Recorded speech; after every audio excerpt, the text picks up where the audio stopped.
Lord Buddha study point में आपका स्वागत है। दोस्तों, आज के लेक्चर्स में हम लोग सीखेंगे कि प्राकृतिक संख्याओं का योगफल कैसे कैलकुलेट करते हैं, अर्थात प्राकृतिक संख्याएं किसे कहते हैं। पहले तो हम ये जान लें कि प्राकृतिक संख्याएं किसे कहते हैं। जिन संख्याओं का इस्तेमाल हम लोग वस्तुओं को गिनने में करते हैं उसको हम लोग प्राकृतिक संख्याएं कहते हैं। तो प्राकृतिक वस्तुओं को गिनने में किन संख्याओं का इस्तेमाल करते हैं? 1, 2, 3, 4, 5, 6, 7, 8 इस संख्याओं को हम लोग क्या करते हैं? गिनने में इस्तेमाल करते हैं। अगर हम वस्तुओं को गिन रहे हैं तो हम 1 से स्टार्ट करेंगे, 1, 2, 3, 4, 5, 6। तो इन संख्याओं को हम लोग क्या कहते हैं? प्राकृतिक संख्याएं। इन प्राकृतिक संख्याओं का योगफल कैसे कैलकुलेट करते हैं? जैसे हमारी कोई भी प्राकृतिक संख्या, हम लोग जब भी प्राकृतिक संख्या की बात करेंगे तो हमारी प्राकृतिक संख्या 1 से स्टार्ट होगी। तो जैसे हमको जोड़ना हो 1, धन 2, धन 3, धन 4, धन 5, इस तरह से अगर हम जोड़ते जाएं, जोड़कर हम लोग 7 यहाँ तक जोड़ रहे हैं, 7 तक, तो कितना होगा? तो हम लोग प्राकृतिक संख्याओं को जोड़ने का अगर इसको हम लोग जोड़ें और ये संख्या मान लीजिए 7 तक न जा करके हम जोड़ते हैं कि हमारी संख्या n तक जोड़ी जा रही है, कुल टोटल n पदों तक जोड़ी जा रही है। इसमें जो है कुल n, अगर हम 1, 2, 3, 4, 5 n तक लिखेंगे तो इसमें कुल पद हमारे n आएंगे। तो n पदों का योगफल क्या हो जाएगा? फार्मूला हो जाएगा n प्लस n कोष्ठ में n/2। इसका मतलब जो प्राकृतिक संख्या है, प्राकृतिक संख्या जितना नंबर ऑफ पद होंगे, नंबर ऑफ पद मतलब पदों की संख्या गुणे पदों की संख्या में 1 जोड़ करके गुणा कर लेंगे, बटे 2 कर लेंगे, मतलब n प्लस 1/2। ये हमारी जो प्राकृतिक संख्याओं के n प्राकृतिक संख्याओं के योगफल का सूत्र होगा। इसी सूत्र के आधार पर हम लोग प्रश्नों को सॉल्व करेंगे। जैसे हमारा एक सवाल है कि 1, धन 2, धन 3, धन 4, धन 5, धन 6, धन 7, इसका योगफल क्या होगा? तो इसमें देख रहे हैं कि लगातार संख्याओं को जोड़कर, यह प्राकृतिक संख्या है, 7 प्राकृतिक संख्याओं को जोड़ा जा रहा है, इसका योगफल क्या? अगर हम लोग एक एक गिनते जाएंगे तो हमारा क्या हो जाएगा? समय जो हमारा समय लेगा, टाइम टेकन होगा। तो इसके लिए हम लोग क्या करेंगे? तो इस तरह न करके सीधे फार्मूले का इस्तेमाल करेंगे। कितने पद हैं? 7, और 7 में 1 जोड़ लेंगे तो क्या हो जाएगा? 8, उसका आधा कर लेंगे, उसके बाद जो आएगा तो हमारा क्या हो जाएगा? योगफल हो जाएगा। जैसे इसको जोड़ रहे हैं तो हम इसका 7 × 8/2 मतलब 7 × 8 का आधा कर लेंगे, तो जो हमारा होगा 7 चौक 28। तो क्या 28 हो रहा है? ये जो फार्मूला इस्तेमाल कर रहे हैं क्या सही है? इसको जोड़ कर देखिए। तो जैसे 1, धन 2, 1, 2, 3, 3, 3, 6, 6, 4, 10, 10, 5, 15, 15, 6, 21, 21, 7, 28। अर्थात जो फार्मूला हम लोग इस्तेमाल कर रहे हैं कि n प्लस n प्लस 1/2, यह हमारा n प्राकृतिक संख्याओं के लिए सही है। इसी तरह हम लोग और भी प्रश्नों को सॉल्व कर सकते हैं। जैसे हम लोग मान लें अगर ये संख्या हमारी और ज़्यादा होती तब कैसे सॉल्व करते? तब भी हमको यही इस्तेमाल करते हैं कि 1, धन 2, धन 3, धन 4, इस तरह से संख्या हमारी चली जाती। मान लीजिए 20 तक जा रही है तो इसका योगफल क्या होगा? तो 20 तक जा रही है तो इसका योगफल क्या होगा? या फिर इसको मान लें कि 25 तक जा रही है तो इसका योगफल क्या होगा? तो हम क्या करेंगे? जो हमारे पद कितने हैं? 25 में 1 जोड़ के गुणा कर लेंगे, 26 का आधा कर लेंगे। अब इसके बाद इसको गुणा करेंगे, जो आएगा वही हमारा आंसर हो जाएगा। इसको सॉल्व करेंगे तो 2 से 26 काट देंगे, 13 हो जाएगा। इससे गुणा कर ले, 25 × 75, हासिल कितना हुआ? 7। 25 से करीब 25, अब 25 में अगर 7 जोड़ देंगे तो क्या हो जाएगा? 32। इसका मतलब योगफल कितना हो गया? 325। इस तरह से जो हमारी प्राकृतिक संख्या है उसका योगफल हम लोग आसानी से निकाल सकते हैं। आइए देखते हैं कि इस पर प्रश्न कैसे सॉल्व करते हैं। ये हमारा प्रश्न है, देखिए इसको कैसे सॉल्व करना। हमारा दिया है कि 1, धन 2, धन 3, धन 4, धन ... 20 का योगफल है। यह ऑप्शन चार्ट दे दिया है कि इस ऑप्शन में कौन सही है। हमारा जो योगफल 1 से 20 तक की संख्याओं का योगफल हमको कैलकुलेट करना है। तो जो हमारा प्राकृतिक फार्मूला जो है, प्राकृतिक संख्याओं के योगफल का फार्मूला है, उसी पर हम लोग क्या करेंगे, सॉल्व कर लेंगे। 20 तक की संख्याएं हैं तो हम क्या करेंगे, 20 गुणे 20 में एक जोड़ लेंगे, 21/2, इससे इसे कट जाएगा 10। इसका मतलब हमारा योगफल कितना आ गया, 10। अर्थात हमारा क्वेश्चन सी क्या है, सही है। इस पर और क्वेश्चन देखें। इस प्रश्न को देखिए कि यह इसमें कैसे सॉल्व करना है। अब इसमें क्या है, 1 धन 2 धन 3 धन 4 धन डॉट डॉट डॉट धन 50 का योगफल है। तो इस प्रश्न में दिया है कि हमको 1 से 50 तक की संख्याएं जोड़ी गई हैं, तो इसका योगफल क्या, ऑप्शन दे दिया है कि ये 1270, 1275, 1280, 1285। तो इसको देखिए कैसे हम लोग निकालते हैं। हम फार्मूला हमारा उसी फार्मूले पर हम लोग चलेंगे। 1 धन 1 plus 2 plus 3 plus 4 dot dot dot plus 50। फार्मूले के हिसाब से जितना पद है, पद क्या करेंगे, पद गुणे पद में एक जोड़ देंगे, मतलब 51/2 कर लेंगे। तो ये चीज़ इससे कैंसिल हो जाएगी, 25 हो गया। 25 का जब 51 में गुणा करेंगे तो 25 एक कम 25 कैरी 2, अब 25 25 बच्चे 125। 125 में अगर हम लोग 2 जोड़ देंगे तो हमारा हो जाएगा 127। इट मीन्स हमारा कितना आ गया, 1275। तो इसका मतलब हमारा ऑप्शन बी सही है। इस तरह से हम लोग और भी सवालों को देखते हैं। देखिए एक प्रश्न इसको देखते हैं कि ये हमारा दिया है कि 1 से 30 तक की प्राकृतिक संख्याओं का योगफल है। अब यहाँ जो 1 से 30 तक 1 धन 3 2 धन 3 30 तक नहीं लिखा, हम लिख दिया केवल प्राकृतिक संख्याओं का योगफल। 1 से 30 तक की प्राकृतिक संख्याएं मतलब काउंट करने वाली संख्याएं जिसको गिना जा सके। तो प्राकृतिक संख्याओं का योग से 30 तक प्राकृतिक संख्याओं का योगफल कैसे निकालेंगे, तो इसका मतलब हम इसको पहले लिखेंगे 1 धन 2 धन 3 धन 4 इट मीन्स प्लस 30। अब इसको सॉल्व करेंगे। इसमें पदों की संख्या कितनी है, 30। तो 30 गुणे क्या हो जाएगा, 31/2। इससे कट जाएगा तो यह 15 हो जाएगा। इसमें गुणा करेंगे तो 15 कम 15, 15 तिया 45, 45 से 46, तो कितना आ गया, 465। इसका मतलब ऑप्शन सी हमारा क्या है, सही है। तो इस तरह और भी प्रश्नों को सॉल्व कर सकते हैं इस पर। अब इसमें हम लोग सीखेंगे कि हाँ जो प्राकृतिक संख्याएं हैं, तो ये प्राकृतिक संख्याओं में अब हम लोग सम और विषम संख्याओं का योगफल कैसे कैलकुलेट करेंगे उसको देखेंगे। जैसे कोई भी प्राकृतिक है जो सम संख्या है उसको कैसे कैलकुलेट करते हैं। जैसे अगर 2 धन 4 धन 6 धन 8, इस तरह से हम संख्या देख रहे हैं, सभी क्या है संख्याएं, 2 है 4 है 6 है 8, ऐसी संख्या जो 2 से विभाजित हो जाए। जो संख्या क्या हो, 2 से विभाजित हो जाएं, तो वह संख्याएं क्या होती हैं, वो संख्याएं सम होती हैं। जो संख्याएं 2 से विभाजित होती हैं उसको क्या कहते हैं कि वह संख्याएं सम संख्याएं हैं। या फिर हम कहते हैं ऐसी संख्याएं जिसके लास्ट में 0 हो, 2 हो, 4 हो, 6 हो, 8 हो। कोई भी संख्या होगी जिसके लास्ट में 0 2 4 6 8 है तो वह संख्या क्या कहलाएगी, प्राकृतिक, वह संख्या सम संख्या कहलाएगी। तो यह हमारी जो क्या कौन संख्या है, सम संख्याओं का योगफल है। हम इन सम संख्याओं का योगफल कैसे कैलकुलेट करते हैं। मान लीजिए हम लोग सम संख्याओं का जो फार्मूला होगा उसको देखें कैसे सॉल्व होता है। फार्मूला अगर हमारा दिया है कि जो दिया है सो सम संख्याएं हमारी, जो सम संख्या का फार्मूला बनेगा 2 धन 4 धन 6, इस तरह से हम क्या कर रहे हैं n पदों तक, अगर n पदों तक हम लोग जोड़ें, ठीक है, तो इसका योगफल क्या बनेगा। अगर हम लोग n प्राकृतिक सम संख्याओं को जोड़ रहे हैं तो जो उसका योगफल का फार्मूला बनेगा सीधे सीधे n+1 कर लेंगे, यही हमारा क्या बन जाएगा, योगफल बन जाएगा, है ना। तो हम इसी के सॉल्व करेंगे। तो जब भी हम क्वेश्चन देखेंगे उसमें मेन हमारा मेन स्ट्रगल, मेन फोकस होगा कि इसमें जो सीरीज दी हुई कि हम जो सम संख्याओं को जोड़ रहे हैं उसमें कितने पद हैं, तो उस पद को पता करना जो बहुत ही इम्पॉर्टेंट है। जैसे इसमें पद n दिए हैं तो सीधे सीधे क्या कर लेंगे कि n धन n+1, तो ये हमारा बन जाएगा n पदों का योगफल।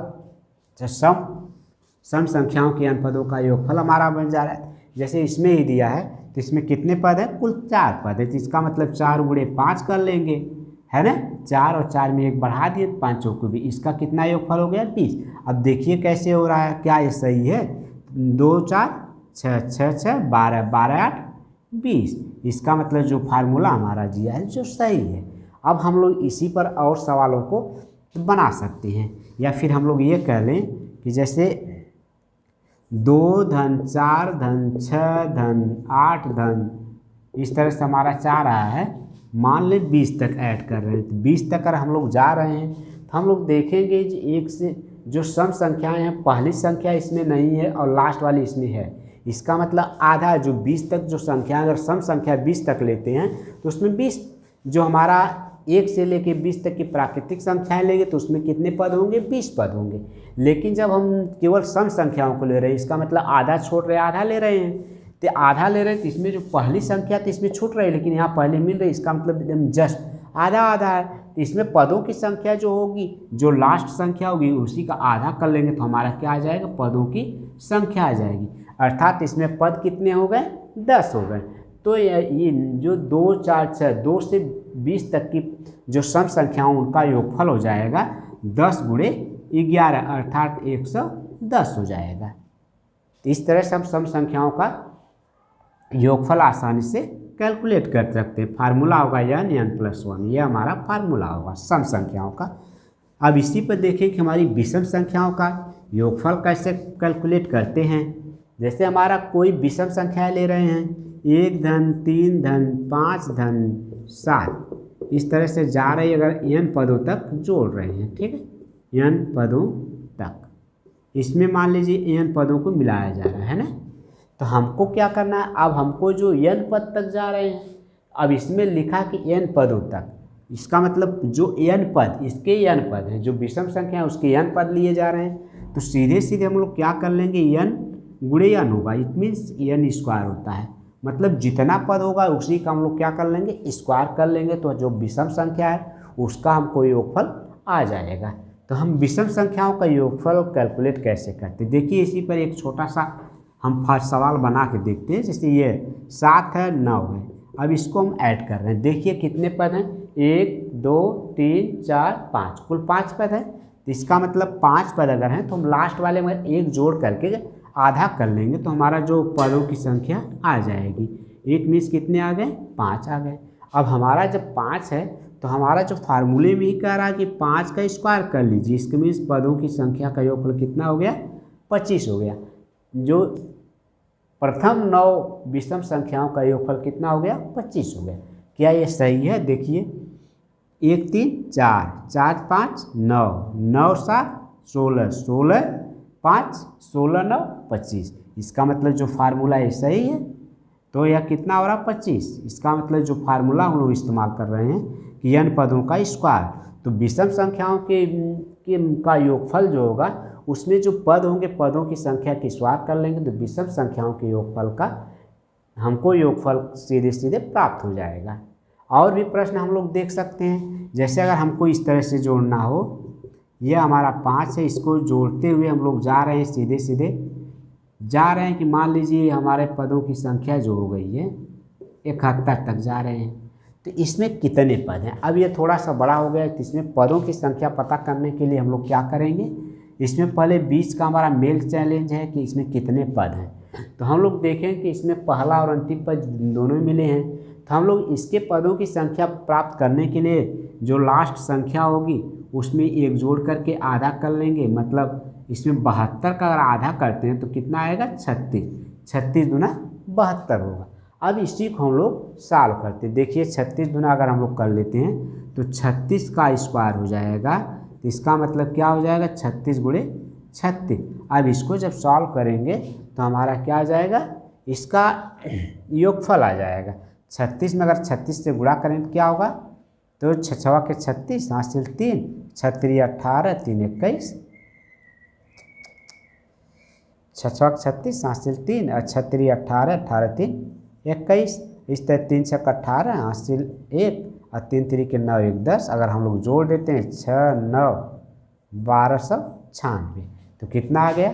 1296 आ जाएगा, है ना। इस तरह से हम लोग इस फार्मूले पर इसको भी आसानी से सॉल्व करते हैं। देखिए इस पर कुछ फार्मूला सवाल देखते हैं कैसे हल करते हैं। इस प्रश्न को हम देखते हैं कि जो 1 से 12 तक की सम संख्याओं का योगफल है, कि मतलब 1 से 12 तक की जो सम संख्या है उसका योगफल क्या होगा। तो हम पहले इसका सम प्राप्त करने के लिए तो हम लोग देखेंगे इसका योगफल क्या होगा।